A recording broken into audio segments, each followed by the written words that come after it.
Hi, everyone, and welcome to another episode of Boston Balling. I'm your host, Gabby Hurlbut. I hope everyone's having a good week.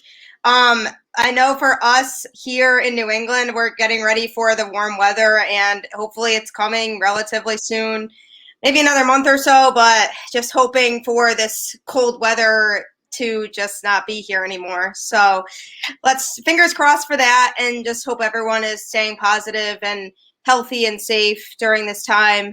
Light at the end of the tunnel is almost here. I am pleased to introduce a very special guest that I have with me on this episode today, Zach Bryant. How are you doing? Pretty good. How about yourself? Doing well, yeah. I appreciate you joining the show today, and I'm excited to have a good conversation with you. Yeah, absolutely. I'm looking forward to it. Yeah, I wanted to start off by officially welcoming you to the Red Sox. We have a great fan base over here, and it's just a great just atmosphere to be a part of, and great team. And I know that you grew up a Red Sox fan yourself, so that's pretty exciting. Yeah, yeah. So, what was it like for you to when you found out that you were going to be going to the team that you grew up always being a big fan of? Well, initially, it was quite a scare actually, because when the Cubs called me, I was just sitting in my room, and the next, he calls, unknown number. I immediately thought telemarketer decline. So then he texted me and said, "Hey, this is so and so from the Cubs. Give me a call back when you get a chance." So I'm like, "Okay." So I call him back. I tell him like why I declined the call, and he's like, "Yeah, no, I completely get it." But he's like, this probably isn't the way you expected to spend your Saturday, but you're not a Cub anymore. So immediately, like, my heart sank, um, because the current climate for minor leaguers. I was like, oh crap, I got released. I immediately jumped to the worst scenario in my head, and then he follows that up with, yeah, you were traded to the Red Sox. So then it was just like, like you said, I grew up a Red Sox fan, so it was pretty nuts. A bunch of different feelings kind of like overwhelms me, and next thing you know, I got off the phone with him, and 2 minutes later, Twitter starts absolutely going insane. So I got to experience the wrath of Red Sox Nation firsthand, which is pretty cool, especially to be on this side of it. Growing up, I part of it, but now I'm sitting on the other side of it, so it was definitely pretty cool.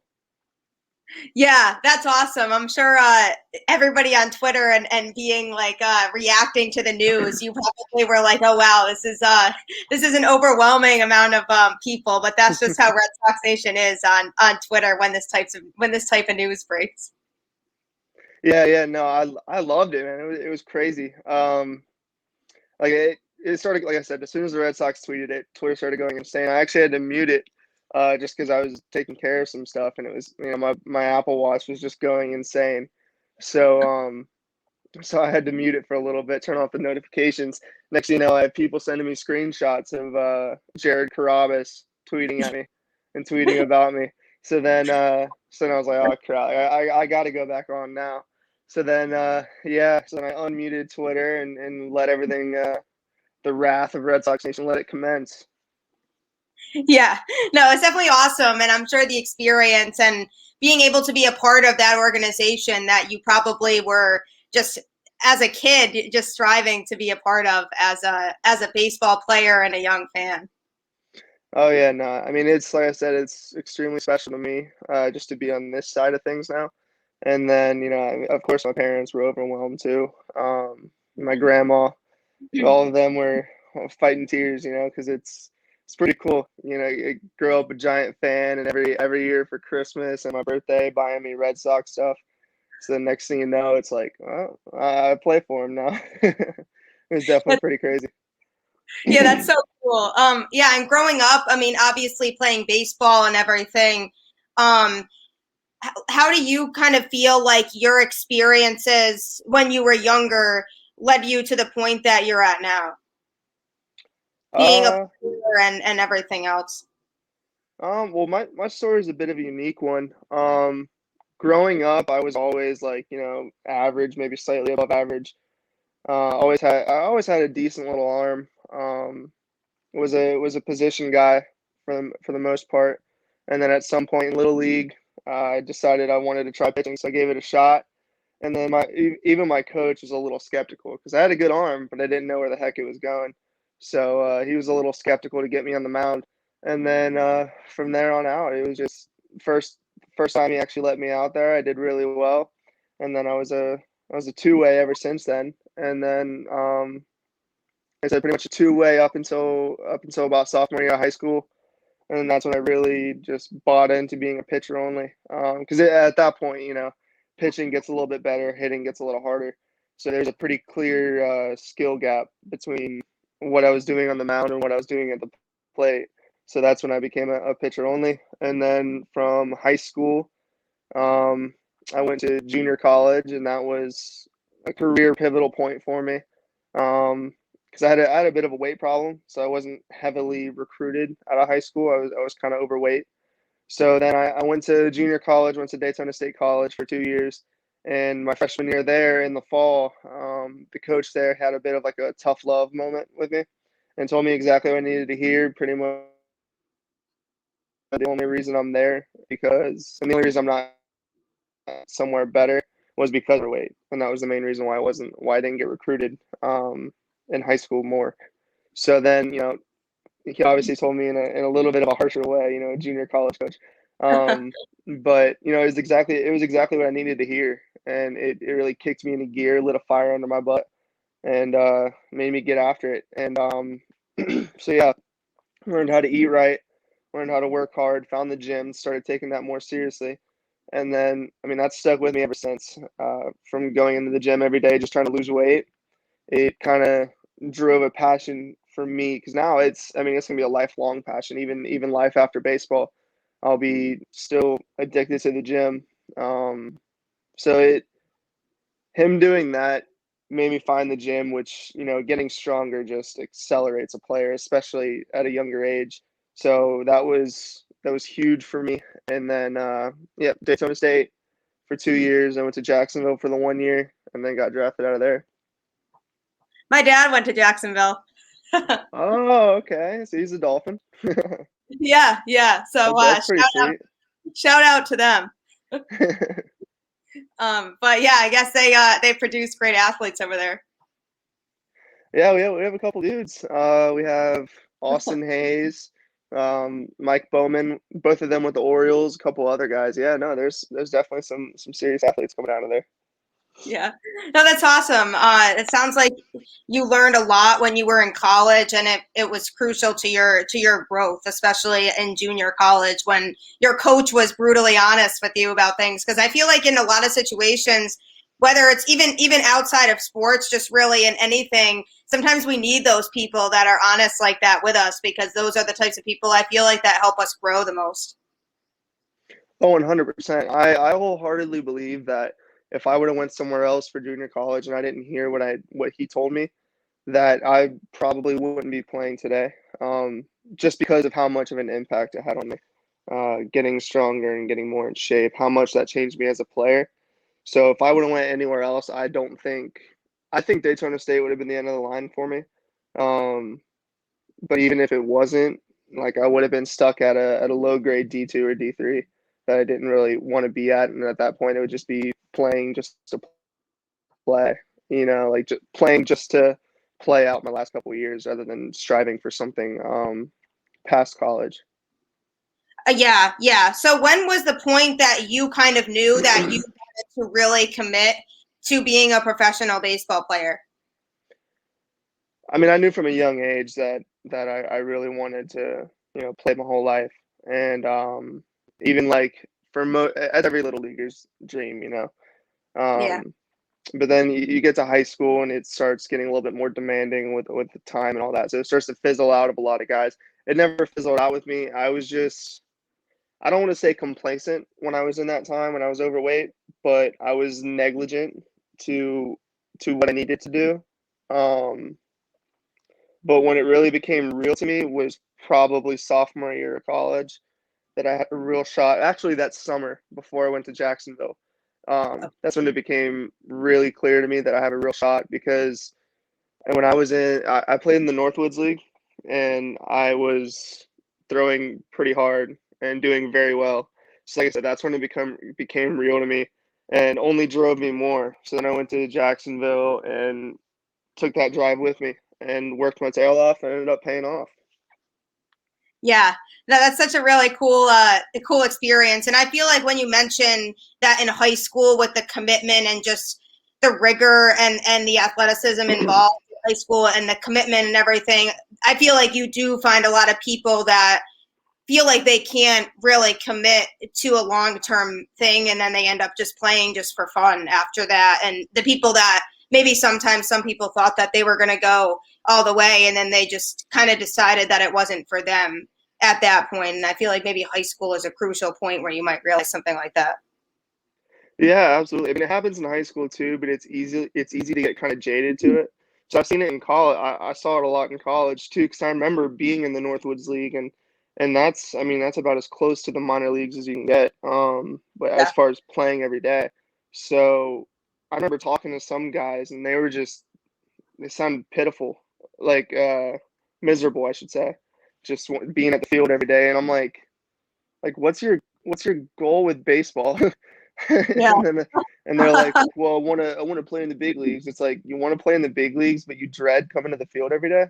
Like, there's no place I'd rather be than the baseball field. You know what I'm saying? Like, if you plan on if you plan on spending your life playing baseball, you better love being at the field, whether you're playing or not. And especially as a reliever, like, just being there. And I love it.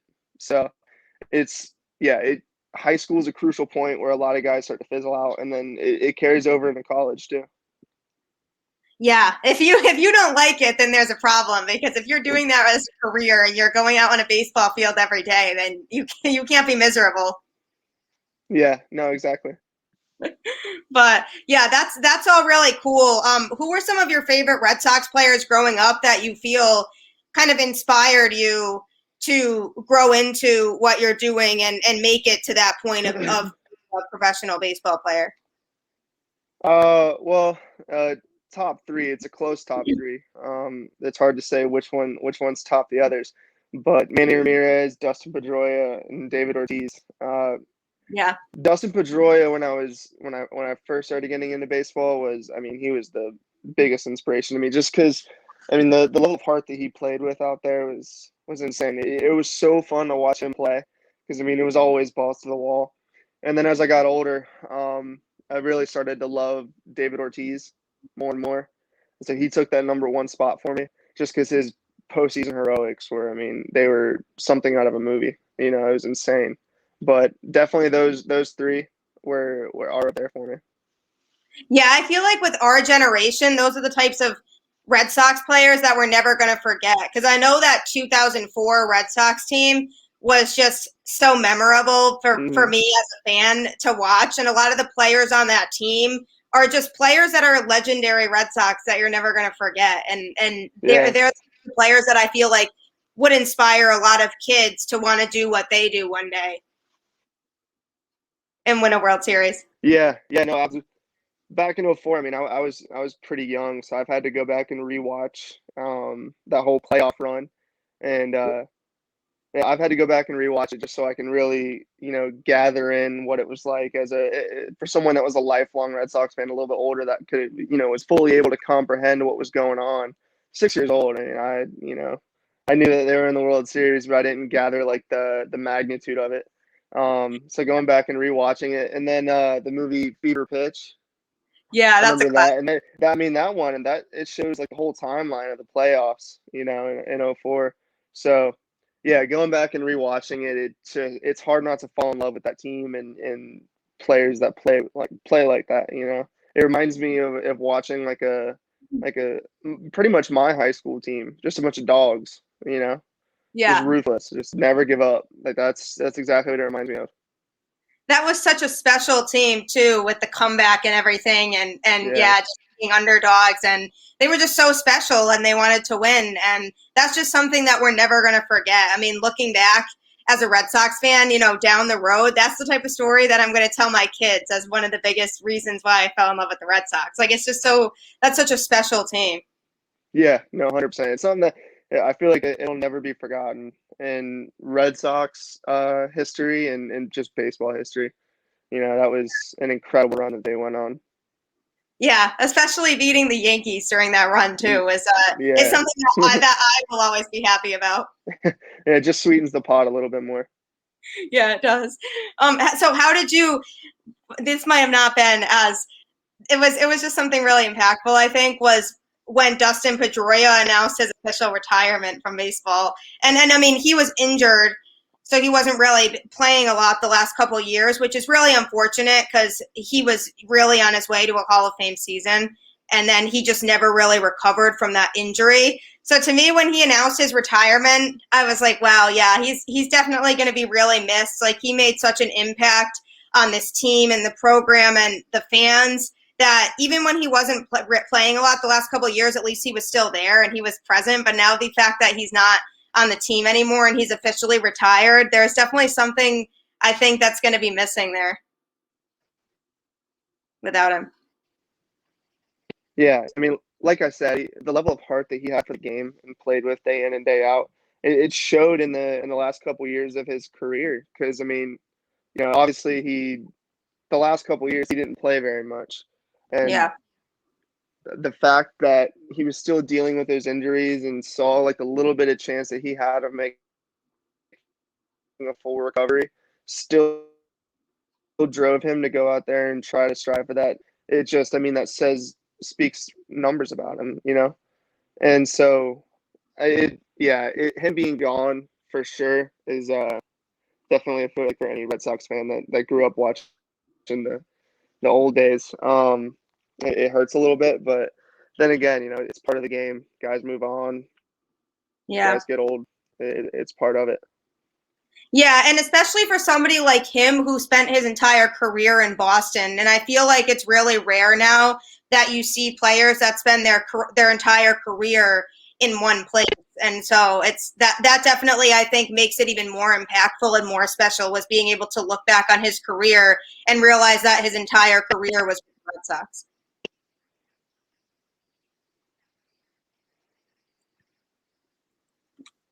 Yeah, yeah, you gotta love that. I mean, there's very few athletes like that. Like Kobe spent almost I mean, pretty much every year with the Lakers. It's Yeah. something about those generational talents that just stick with their city, that just loyal to it, and it resonates. Like Boston will never forget Pedroia because of that, ever. He'll forever be a legend there. Yeah, hopefully, maybe one day we can look back on this experience and say that you spent the majority of your career with the Red Sox too. Heck, I mean, there's no place I'd rather be. That's for sure. Yeah. So hopefully that's the case. Yeah, I know. I hope so too. I mean, Chris Sale said he wants to retire with the Red Sox. So, I mean, obviously the pitching staff likes to be here, so that's promising for you. Yeah, no, absolutely. Yeah, that'd be an incredible story. Growing up a Red Sox fan, playing out my career with them would be a dream come true. Yeah. Yeah. No, that would definitely would be, and it'd be pretty cool to look back on it and say you got to spend most of your career with the team that you fell in love with at a young age that helped you fall in love with the sport. That'd be quite a story. Yeah, no, it would definitely be insane for sure. Yeah. Well, yeah. I mean, the Red Sox are. I think they're one of those teams now that people are just underestimating, in my opinion, when it comes to their season this year. And I say that for a few reasons. One, because obviously last year was a shortened season, and I'm sure that you can attest to this too, that it's hard to really gauge a team based on a 60 game season when they're used to playing 162. And I'm sure that as a baseball player, that probably you can imagine is something that was not easy for them to adjust to, being having 1/3 essentially of the season that they normally have, because that's just not what they're used to, and the games become more crucial at that point. And if you go through a slump, you're kind of out of it, whereas in a regular length season you can go through a slump where you lose a few games in a row and you still might be okay, and you can kind of make up for it later on. So it was a hard season and a frustrating season last year for the Red Sox. the injuries with the pitchers and just a lot of frustration, I think. But they did make some changes this offseason in terms of the pitching and even the offense. But the offense was already really good last year. So people kind of forgot about that because they struggled pitching wise.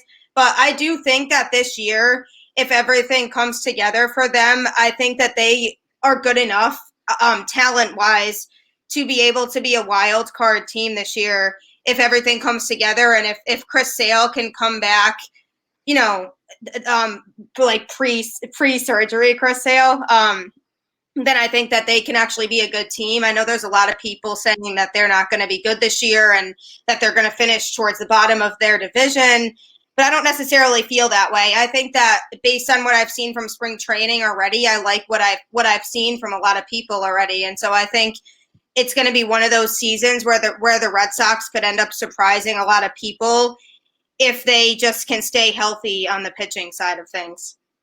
Yeah, absolutely. I mean, you can never count Boston out. Just Yeah. you never can. I mean, look at some of the teams that ended up going on a run last year. Like you said, it was a shortened season, so does it mean less? Does it mean more? Like it's hard to really say. Like was there an asterisk on it? It's tough to say. I don't think there was, but like last year, every game counted even more than it usually does. But for a team like Boston, I mean, there's always going to be talent there. There's always going to be passion there. There's always going to be all that stuff there. So you can never count them out, for sure. All it Yeah. takes is a little bit of momentum. Yeah. Baseball is a big momentum sport. And even I feel like towards the end of the season, a lot of times it comes down to who gets hot at the right time and who carries that momentum into the playoffs. And it could be a team that wasn't at the top all season, but got hot at the perfect time in going into the postseason and just goes on a run. And I feel like baseball is a very momentum heavy sport in that way. Oh, 100%. Yeah. No, momentum's contagious. It takes one guy to just look at. I mean, if a leadoff hitter gets a single on the first pitch, I mean, what's the next guy likely to do? Yeah. If the first guy strikes out, what's the next guy up likely to do? If he gets a first pitch double, like what you know what I'm saying? It's a big time momentum. It's just passing the baton. If one guy does good, the next guy is probably going to do good too. It's a huge momentum thing, like you said, and that's all it would take, especially for Boston. Because, like I said, I mean, they're always going to have talent there. So all it takes is just a little bit of momentum, and then they can catch fire. Yeah, it seems like they're a team that if they have an off year like they did last year, they usually always will come back the next year and be back to being, if not contenders, almost contenders, and at least being competitive with other teams. They're not like a team like, I mean, the Orioles, no offense to them, who have struggled for years now and haven't really seemed to be able to recover from that. The Red Sox always seem to be a team that if they do struggle for a season, they'll find a way to bounce back. And I mean, even Yankees fans that I know will talk to me about it all the time, and they'll say what you said. They'll say you can never really count the Red Sox out because they always have talent and there's always a certain type of energy when you're playing for Boston that you can't ever really say that they're not going to be contenders or they're going to be bad for a few years straight. And I also feel like with the Red Sox Yankees rivalry, it makes that so much better when both teams are good, and the fans being there for those rivalries, I feel like it contributes to that. And I think that from a fan perspective, we actually like when both of those teams are good because it just makes the rivalry that much better. Oh yeah, no, 100%. Because I mean, the Red Sox and the Yankees, the two biggest markets in baseball. So when both teams are really good, it's there's gonna be fireworks. Whether you're a fan of the Yankees or Red Sox or not, I mean, you're tuning in to watch that. You just have to. If it's Cole versus Sale and both teams are firing on all cylinders, who's not going to tune in? To watch that. So One of the 100%, I agree with you. baseball, yeah. Yeah. Yeah, exactly. And it's like that's why they nationally televise a lot of those games because it's the biggest rivalry in baseball. So everybody wants to see those games, even if you're, a fan of like the Padres or somebody like that doesn't really play those teams a whole lot. People still like to see that just because of what the rivalry is and what it brings to the sport. No, 100%. Yeah, there's always fireworks. when those two teams clash. It's hard not to love it.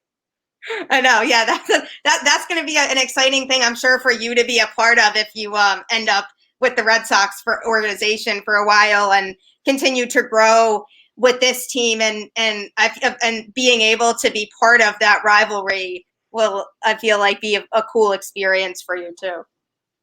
Yeah, no, I mean that's definitely part of the plan. I want to play for as long as I can and hopefully get to the top and end up in the show and play for the Red Sox and do it all with them. Who knows? Maybe if I get to that point, get a ring or two, that'd be pretty sweet. But only God knows. I'm gonna keep working my tail off. If it's in his plans, it's in his plans. I hope But so. As a Red Sox I'm gonna fan, let everything. I'm not gonna do anything to hold that back. I'm all in on everything for myself. So I'm going all in on trying to make my dream become true. So hopefully yeah. it's in his plan book. Yeah, I mean, I hope so too. I'm sure that it is, and I feel like also something special about being with the Red Sox is just even playing at Fenway Park and the environment that they get to play in every day, because Fenway is such an authentic stadium, and that's what makes it so unique to other stadiums. It hasn't been rebuilt, or there's no new stadium for the Red Sox now that like there are for a lot of other teams, and I feel like that's something that makes Fenway a stadium that a lot of people want to go watch games at. Even if you're not a Red Sox fan, a lot of people are saying, Fenway's a stadium that I want to go to at some point in my life. And I feel like just the atmosphere there and just when you have fans there, it's just an environment, I feel like, that's not like anything else. And I feel like that also does help with the momentum aspect in the players when they approach the games. Oh, I wholeheartedly agree. Because I've been to Fenway one time when I graduated high school. My parents, for like a birthday / graduation gift, we got tickets and we went on a trip up to Boston and saw Boston, New York, New Jersey, all those states. It was pretty sweet. But I got to experience Fenway for the first time. And I mean, like you said, the environment unmatched. Like there's no comparison. I've been to a number of stadiums, but I mean, nothing compares to Fenway. You see it on TV; it does not do it anywhere close to justice. It's just something you have to experience in person, or you wouldn't get it. But it's like you said, because the game that I went to, it was them versus the Blue Jays, and they got no hit into the eighth inning, I believe, eighth or ninth Okay. inning, and then in the ninth inning made like a 6-run comeback. It fell 1 run short, I believe, but yeah, it just solely because of the environment. You had David Ortiz leading it off in the bottom of the ninth, trying to make a comeback, and then the whole crowd's going insane. So then, sure enough, the Red Sox they fought back and almost got it, but yeah, no, the environment is just insane there. They fell short. That's so disappointing when you see a Yeah. comeback like that and then they don't end up winning, because you get so excited about it and it's like, oh yeah, like they're gonna win this game. Like everybody's like pumped up now. It's run after run, and then if they fall Hmm. short, it's just so disappointing at the end.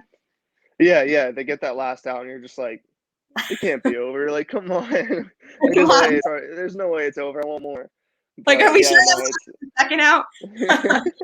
yeah, no, it's always it's yeah, no, it's always disappointing watching especially the team you're rooting for come all the way back and then fall just a little bit short. How do you feel is because I've always wondered this too, growing up a big baseball fan and watching games, I've always wondered how players are able to block out crowd noise and still maintain their composure when they're, especially for somebody like a pitcher, that to me seems like a really hard position to have to be able to really stay focused and block out crowd noise. And there's a lot of fans screaming at pitchers during the games and everything like that. So I've always wondered how they're able to kind of block all that out and just maintain focus on the job that they're doing and the task at hand, because all eyes really are on the pitcher, in a lot of situations. Yeah. Yeah, no, I mean for me, I've always just naturally been able to tune it out. I don't know if it's like the level of focus that I have. But like when I've pitched in the past, it's with a huge crowd or my family rooting for me, whatever. Someone says something. Like I remember after games, my parents would be like, "Did you hear me say this?" And I'm just like, "No." Like I don't hear anything when I'm on the mound. It's I have the ball. I'm gonna throw a strike. That's like literally all that's on my mind. Um, so I'd imagine it's the same for most other pitchers. But yeah, it's hard not to be that locked in up there. And that's definitely how it is for me. I'm just so locked in that it just naturally tunes everything out. Yeah, that makes a lot of sense. I just always really so respected them and been so curious of just how they do that, because that's so hard when you have people in the stands that are staring at you literally and like watching everything that you're doing in every single pitch. And I'm like, that seems like just such a hard position to play. And baseball in general is just a hard sport to play because it just takes so much focus and so much endurance to be able to maintain not only a full 9-inning baseball game, but also just the season that they play and just all the traveling and just how many games there are. It's hard, I feel like, to be able to, stay focused for that long and motivated for that long of a season. And I feel like that is why teams go through slumps every year, because it's hard to maintain that level of play for an entire season. But that's why it's good that they play so many games, because they can bounce back from that. But I feel like there's nothing like playoff baseball and just the environment that people bring into playoff games, because it really is so much fun to watch baseball in October and watch how focused that they all are and how serious they are about winning a championship and just the locker room mentality. And I feel like that's something that I've found that's always special about the Red Sox is there's always that special chemistry among the players in the locker room every year. And I love seeing the interaction among the players every year. And I'm sure you can attest to this too, that locker room mentality is really important to the game and the way that you play as a team. Oh, 100%. Yeah, no, because I know that the first time I really experienced like a true family environment, as far as the locker room goes, which, I thought I experienced it in high school. I thought I experienced it at Daytona State. And the next thing you know, I go to Jacksonville and it brought that to a whole nother level. I felt closer with those guys than I have any other team I've ever played for. Yeah. And that, it just makes it that much better on the field because like, not only is that your teammate, but like that's your brother out there. Like you want to see them do good. You know what I mean? Like of course you do. And you're rooting them on more than anybody. Like that's no longer just a teammate that you want to see do good. Like that's family that you see out there. So it brings it to a whole nother level. Everyone's rooting for everybody. Everyone wants everyone to do good. So yeah, no, Fenway always or the Red Sox always having that. It's a game changer. And I feel like that's another thing that makes Boston so special. Is because the team's always so close and having that dynamic, it's extremely, extremely beneficial. Yeah, I mean, even a lot of the players this year in some of their press conferences I've seen have said a lot of people are counting out the Red Sox this year, but don't sleep on us, like we have the talent and we can succeed. And I do believe that. And I mean, maybe part of that is being a little biased because of being a Red Sox fan, but I really do feel like this is a team that made a lot of adjustments from last year, and they went in this offseason and they made a lot of key signings, especially on the pitching side, because the pitching was where they needed the most improvement and the most growth. And I think that they needed to focus a lot on fixing the bullpen and fixing the rotation. And they did do a lot of that this offseason. So I think we're going to find that this is going to be a much better team than it was last year, especially because the offense will still hit. And we're seeing that in spring training. I mean, they've been putting up a lot of runs in their spring training games. And and the pitching, I mean, obviously we still have yet to see a lot of the starters. But I think that overall, we're going to see a lot of improvement from last year. And I mean, yeah, they're in a tough division. I mean, the Yankees are good. Obviously, they're always going to be up there. The Toronto Blue Jays did a lot this offseason, too, to make them more contenders this year, too. And I think the Yankees might run into some problems with them. And the Rays are always just unpredictable, at least, growing up a Red Sox fan. And nobody really can count the Rays out because they always seem to just find a way to make things work. And their World Series run last year was crazy because they did not spend a lot of money on a lot of their players. And then they just came out of nowhere and went to the World Series. And their pitching was really what did that for them. So you can never really count them out either. But I think that the Red Sox can actually compete with their division more this year based on the offseason moves that they made. And especially, I think one of the biggest things that comes with this is that they have Alex Cora as their manager back. And Alex Cora has always been described as a player's coach. And that to me is really important as well. Kind of just the way that he goes about managing the team, I think is something that's unique to a lot of other managers, and just really knowing his players really well. So how important do you think that is to a team like that when it comes to the Red Sox, who are kind of in an in-between point where they are trying to be contenders right now, having a manager like Alex Cora that might be able to do that really knows the game of baseball? I mean, that's a huge thing, because I keep flashing back to Jacksonville, but that's how it was there. The coach we had there, Chris Hayes, I mean, I'm not going to go as far to say he was a player's coach, but it wasn't like the typical player slash coach dynamic where it's like, the coach is a hardo and the players are like not scared of him, but you get what I'm saying. It wasn't like that at all. Yeah. It was, I mean, he was buddy with us when he needed to be, and he was a coach when he needed to be.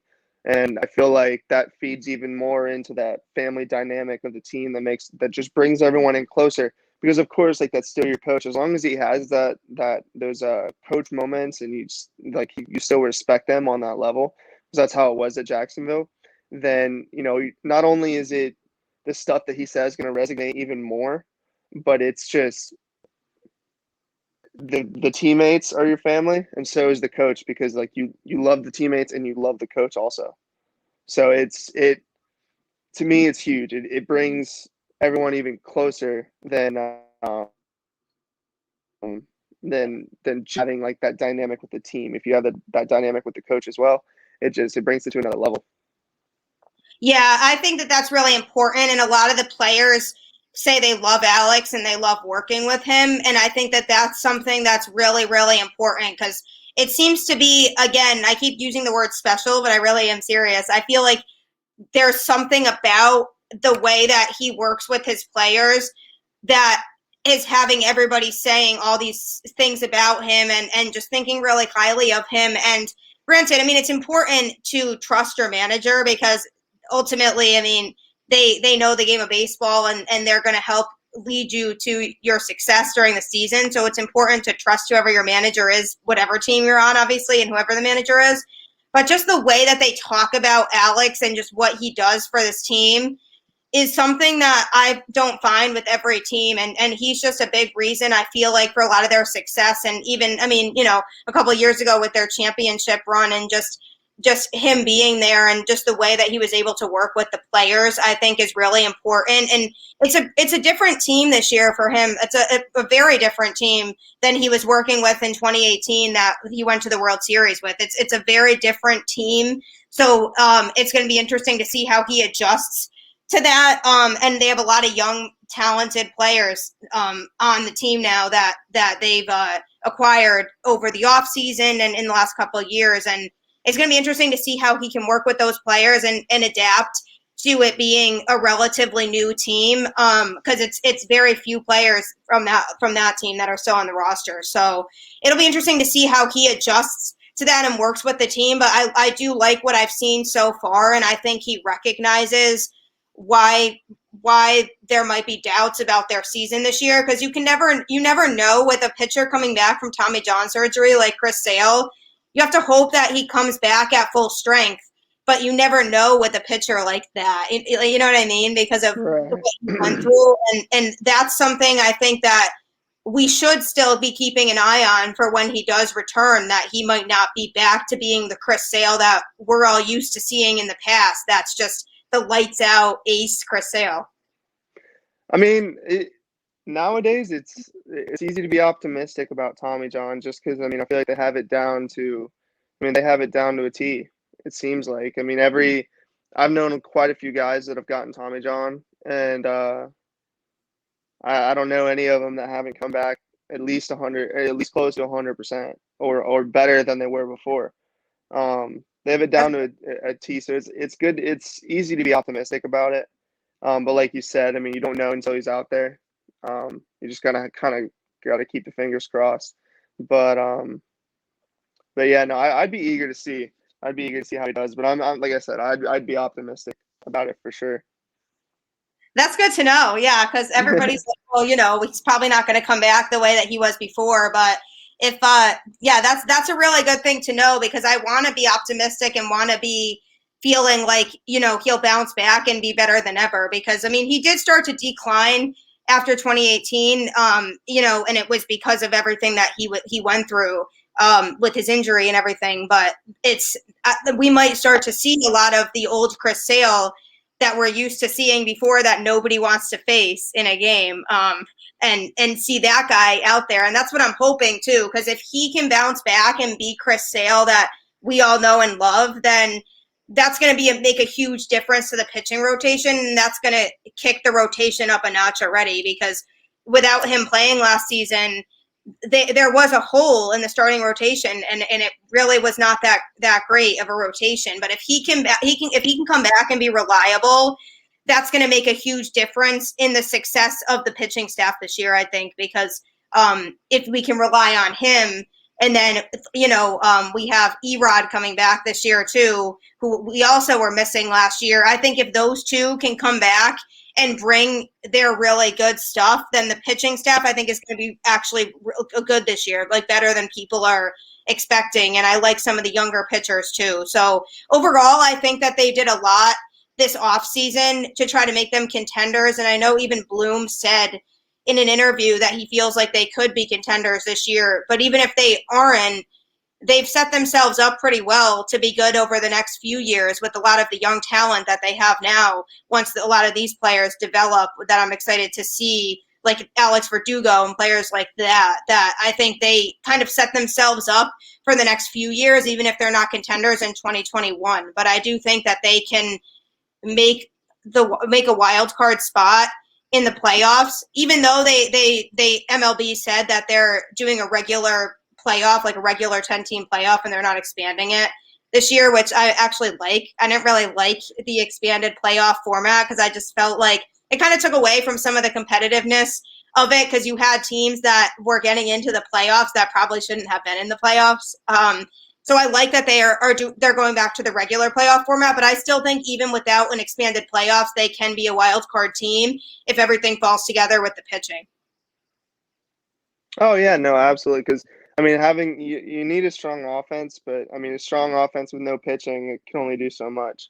So I mean, it's the pitching that wins championships. You got to have the pitching. Yeah. So like you said, if Chris Sale and Erod come back healthy and they come back strong, then watch out for the Sox. But yeah, no, as long as the staff, the rotation's strong and the bullpen's strong, then it's, like I said before, I mean, it's hard to count the Red Sox out, just because it just takes one really good game to catch fire, and then it's let the train roll from there. Yeah, exactly. And because they do have an offense that you can rely on to likely come out there on a regular basis and put up some runs every day for the team, just because they do have the bats and they have a lot of talented players in the lineup right now. So you know that you can rely on the offense to come out and do their job most nights, but that can only get you so far. You can't rely on the offense to put up 7 to 10 runs every day, because the pitching can't maintain close leads that are like a 2 or 3 run difference. So you need to have the pitching out there to be able to keep those games that are close and maintain those leads, because the offense isn't going to have it every single night either. And they're going to have nights where they're not putting up a lot of runs, but when they don't, if they're in close games, you need the pitching to be able to hold that. And that was a big issue last year, was that the offense would put up the runs, but then the pitchers would just come in and kind of blow those leads a lot, and that lost a lot of games. And that bullpen was really looking rough. But they made a couple of key signings this offseason. They did that rare Adam Ottavino signing where the Yankees are signing a player to the Red Sox, which is very strange, I thought. But they never do that. But I like that. I think that I've seen what he can do when he's really on point, and I think he'll be a key part of this bullpen. So I think it's going to be actually a good season and I'm excited to see it. And I'm also excited that it's back to a regular length season, and the fact that there's going to be fans there, because Massachusetts is letting fans at games now at limited capacity, which, I mean, obviously it's more ideal when it's full capacity, but it'll increase. The capacity will increase as the season goes on. But I think that'll also make a huge difference this year, because it was weird not having fans last year, probably for the players too. But even from a fan perspective, it was weird watching games and not hearing the actual crowd in the stands. And I think that the players, that'll make a difference this year in terms of them playing to have fans present at games. Oh, 100%. Yeah, because I mean, I kind of saw it in my last season playing in rookie ball. I mean, there's no fans at rookie ball, you know. It's just a couple. You got the players, you know, the team that aren't playing sitting in the stands, and then you got a couple of scouts, you know, and then I went to Eugene where there was thousands of fans, so it's a completely different feeling, and I can only imagine what it's like for a big leaguer if you're used to pitching in front of tens of thousands of fans, and just a couple hundred or like 1,000 or two, you know, tens of thousands of fans to nobody. I can only imagine the difference that makes. Especially for a guy like me. I mean, I love the adrenaline. Like, I thrive off it. So you take the fans out of the equation, that's a whole lot less adrenaline. So I'm sure it was pretty weird. But then again, you know, like I was talking about before with the level of focus, some of the big leaguers, it probably didn't affect them, because at the end of the day, it was, I have the ball, you have the bat, let's go. You know, so it's hard to say. I'm trying to imagine what that would be like from my standpoint, or for myself, but it's tough to say. I guess you really don't know until you're in that situation.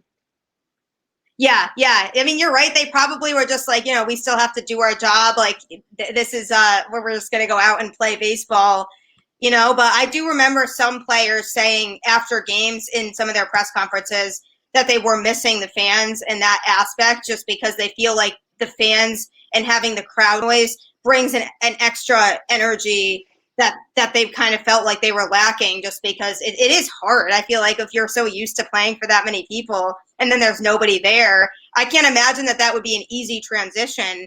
So I'm sure the players are probably excited that there's fans coming back to games too. And I know for me, I missed being able to go to games last year, because going to Fenway is one of my favorite things to do in the summer. I mean, I'm from Connecticut, so Fenway is not that far from me, from where I live. It's only about an hour. So it's really not far. So I'm used to going to a lot of baseball games in the summer. So it was really hard not to be able to go. So that's why I'm hoping that this year, as the capacity increases and everything else, I'm hopefully able to go to more games. But I think that is something that they were picking up on, and some players commented like it's really weird not having the fans in the stands. Yeah, no, for sure. Everyone talks about what it's like for the players, but at the end of the day, I mean, having the fans there is what makes baseball baseball, you know? Everyone grows up going to baseball games. You know, it's what it is. What's baseball without fans, you know? It kind of sucks. I mean, it's good that there's baseball just in general, like there was last year. Like, thank God that season happened. I feel like the country needed it. But I mean, baseball it's not quite the same without fans. For the fans too, you know, and like not just the players, but for, you know, the diehard Red Sox fans that want to go to Fenway and watch a game, you know, it's I'm sure it sucked not being able to. Yeah, I mean, because I watch the games on TV still, obviously, but it's just not the same at all as being there. And it's like, I mean, I love watching games on TV, and I really don't miss Red Sox games, I mean, that much. Like, even if I'm out doing something, I mean, you could ask my family. Like, I would always have like my Nesson app up on my phone watching Red Sox games if I was doing something, because I didn't want to miss the game. But watching it on my TV versus being there, it's just so not the same. And I even know people that are like, I can't really watch baseball on TV because it's boring, which I don't get that. But they're like, but if I'm at a game, then I'll actually enjoy it, just because of the environment and being there. It's just so much different. So last year, I mean, like you said, I'm happy there was even a season. It would have been a lot more upsetting if we didn't get baseball at all. And I'm happy that there was a season, even though it was short, and it felt strange to have that few games. But I'm happy that I got to see some baseball. But it's just not the same as being able to go to the stadium and looking forward to being there and actually watching them play in person is just a different experience. And being at a baseball game is just so special. Yeah, no, I mean, watching a game on TV, I feel like that's only like very interesting if you fully understand the game and you can really appreciate it in all its glory. If you don't know the game in and out, then it's like, of course, it's going to get boring on the TV. But if you're there in person, you don't even have to know baseball to be able to sit there and appreciate it and have a good time. Like you're watching a dude throw a ball, you can't even see, you just hear the glove pop, and then you see 99 pop up on the board. Like that's exciting. Yeah. Then he just threw the ball 99 miles an hour, and then you see someone go up and mash a 400-foot home run. Like you don't even have to know baseball in and out to understand what's going on there. Like that's exciting to anybody. So yeah, watching I completely understand the whole watching on TV being boring for some people, but I think that's what it comes down to is how well you can appreciate the game. And to experiencing it in person kind of makes you appreciate it more on TV. Yeah, for sure. Exactly. And so, I mean, me growing up, going to baseball games and just falling in love with the sport at a young age. That's why I can sit through and watch a full 9-inning baseball game on TV, but not everybody can do that. But they also, some of those people are like, oh, going to baseball games is one of my favorite things to do. I just can't do it on TV. So it's just, it's a lot different of an experience when you're going to games. And I feel like just the environment at Fenway in particular and the players and feeding off of that energy, I think is going to be a benefit to them this year. And that's why last year I'm just kind of trying to discount that whole season at all, just because of how many things were going on that were just so much different from a typical season that I'm just trying to scratch 2020 even as a season. And just even if I'm thinking about just the Red Sox, like I'm trying to think to 2019 and think back to that year and then kind of skip over 2020 and then move on to 2021. I mean, heck, I feel like not having fans would probably affect the Red Sox more than any other team. Yeah. Just because at Fenways are closer to you than at any Yeah. other stadium, It's like per surface area, like the Fenway is like the smallest, isn't it? Yeah. Yeah, so I mean, it's the fans are closer to you than any other stadium. So of course, they're going to seem louder than they are anywhere else. So I feel like it probably had the biggest effect on the Red Sox than it did any other team. That's what I think too, because I've been to other stadiums and I've seen that you're further away from the players and you don't feel as connected. But at Fenway, everybody's so close together that I think it really is. That's why it's such a special environment and a special ballpark to be at. And I think that's why so many people want to go to games at Fenway, even if they're not Red Sox fans, just because of that aspect and just being so close to the players and just feeling like you're more involved and the players feeding off of your energy. So I do think that it impacted the Red Sox more. So I think that's something that people need to take into consideration when it comes to this season is the fact that there will be actual people in the stands now again this year. And I think that will make a difference in the way that they play. So I'm excited for the season. I'm ready for opening day. I've been waiting for a long time for opening day. So I'm excited for that. Yeah, I'm looking forward to it too. Anytime baseball is starting up, it's exciting. But selfishly, I'm looking forward to actually playing, minor league ball this year too, because this is the longest I've gone without playing.